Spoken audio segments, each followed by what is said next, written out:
Assalamualaikum warahmatullahi wabarakatuh. Perkenalkan, nama saya Natasha Nadia dari Prodi Akuntansi. Di sini saya akan mempresentasikan tugas ujian akhir semester mata kuliah Pengantar Ekonomi Mikro, dosen pengampu Bapak Supardi, SE, MM. Materi yang akan saya sampaikan yaitu tentang pengantar ekonomi mikro. Berikut pemaparan materi dari saya. Yang pertama yaitu ada pengertian ekonomi mikro. Pengertian ekonomi mikro adalah suatu kajian ilmu ekonomi yang khusus untuk mempelajari tentang perilaku konsumen dan sebuah perusahaan dan menentukan harga-harga pasar dan kuantitas dari input barang serta jasa yang akan diperjualbelikan. Ekonomi mikro juga disebut dengan istilah mikro, ekonomi yang secara langsung dapat berpengaruh pada pengambilan keputusan soal penawaran dan permintaan barang atau jasa. Selanjutnya, ada pengertian ekonomi mikro menurut Mary Marchand and William M. Snell.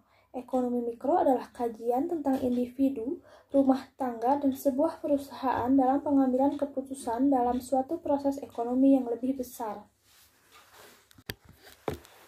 Selanjutnya, tujuan ekonomi mikro. Dalam praktiknya, ekonomi mikro memiliki tujuan utama dalam bidang ekonomi seperti berikut.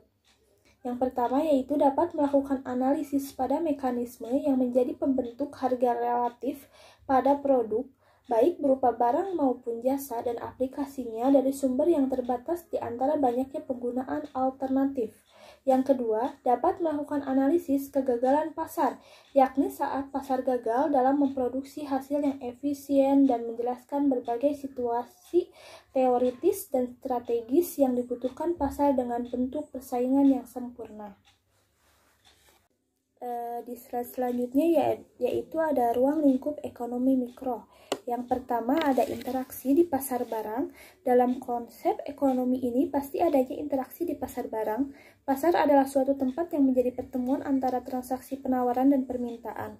Tempat ini kemudian menjadi pertemuan antara penjual dan pembeli untuk melakukan transaksi jual beli secara real. Yang kedua ada perilaku penjual dan konsumen. Penjual dan konsumen memiliki sifat yang rasional di mana penjual menginginkan keuntungan maksimal, sedangkan konsumen atau pembeli membutuhkan kepuasan optimal, baik dari sisi kualitas maupun harga produk barang dan jasa. Yang ketiga ada interaksi pasar faktor produksi. Ruang lingkup ekonomi mikro juga melibatkan interaksi pasar dengan faktor produksi di mana penjual memiliki produk untuk memenuhi kebutuhan faktor produksi yang dilakukan dengan cara menjadi pembeli juga. Yang keempat yaitu ada teori nilai guna. Nilai guna pada teori ekonomi mikro adalah cara untuk mempelajari bagaimana suatu barang bisa menghasilkan manfaat atau kepuasan bagi pembeli atau konsumen yang menggunakan barang atau jasa tersebut. Yang kelima yaitu ada teori struktur pasar. Teori struktur pasar adalah menjelaskan bentuk penggolongan pasar yang berdasarkan pada suatu jumlah perusahaan yang ada, karakteristik dan jenis-jenis produk. Selanjutnya yaitu ada elastisitas harga. Elastisitas harga adalah bentuk analisis yang berguna untuk mempelajari tentang bagaimana harga-harga barang atau jasa tertentu tersebut terbentuk di dalam sebuah pasar. Pembentukan harga ini mempengaruhi oleh banyaknya jumlah permintaan di pasar. Yang ketujuh yaitu ada industri. Dalam teori ekonomi mikro juga membahas tentang bagaimana arus perputaran produk, baik barang dan jasa agar bisa terbentuk di pasar. Yang terakhir yaitu ada pasar input. Ruang lingkup pasar input mempelajari tentang bagaimana produsen memperoleh bahan-bahan produksinya dengan biaya yang seminimal mungkin dan dapat menghasilkan barang atau jasa yang memiliki nilai jual yang lebih tinggi. Di slide selanjutnya yaitu ada teori ekonomi mikro. Yang pertama ada teori harga. Dalam teori harga biasanya dilakukan pada proses pembentukan harga, faktor-faktor yang bisa berpengaruh pada perubahan permintaan dan penawaran di pasar.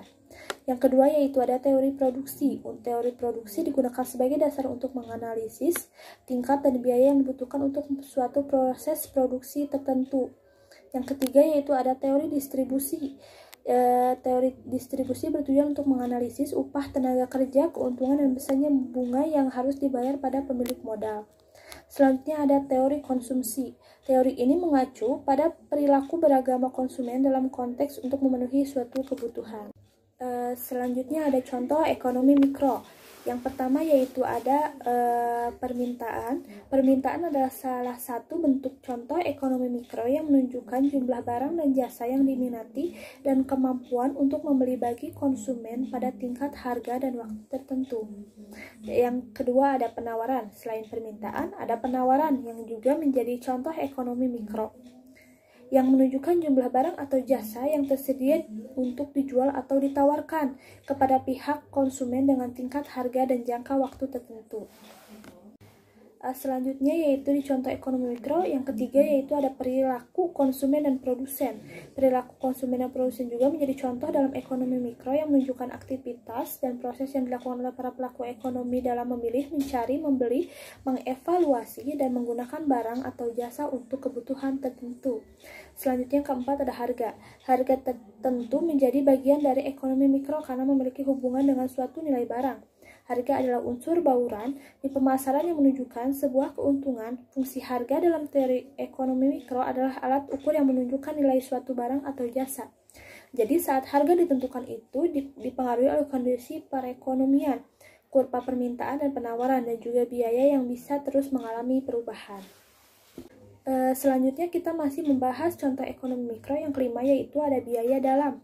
Biaya dalam adalah pengorbanan yang digunakan perusahaan atau individu untuk memperoleh lebih banyak manfaat dari berbagai aktivitas ekonomi yang mereka lakukan. Biaya dalam ini dapat mempengaruhi perubahan harga. Contoh biaya bahan baku yang tinggi menyebabkan kenaikan harga produk itu sendiri. Yang biaya ini juga biasa disebut dengan istilah cost, karena dikeluarkan untuk output secara target yang ingin dicapai. Yang terakhir yaitu ada pasar.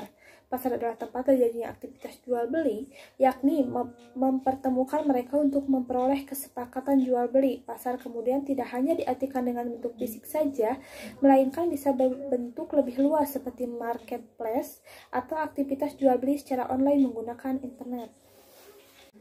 Selanjutnya kita akan membahas kesimpulan. Jika membicarakan teori ekonomi mikro, maka tidak lepas dengan ekonomi makro. Keduanya memiliki perbedaan yang mendasar, yakni cakupan yang meliputinya. Jika ekonomi mikro memiliki upaya untuk menemukan faktor yang berkontribusi untuk keputusan dan dampak kemungkinannya pada pasar umum, maka ekonomi makro membahas tentang studi holistik berupa struktur, kinerja, perilaku, dan proses pengambilan kebijakan ekonomi pada tingkat nasional. Terima kasih, mungkin itu saja pemaparan materi dari saya. Mohon maaf jika ada salah kata atau pemaparan materi yang kurang jelas, mohon dimaafkan. Wabillahi taufiq wal hidayah. Wassalamualaikum warahmatullahi wabarakatuh.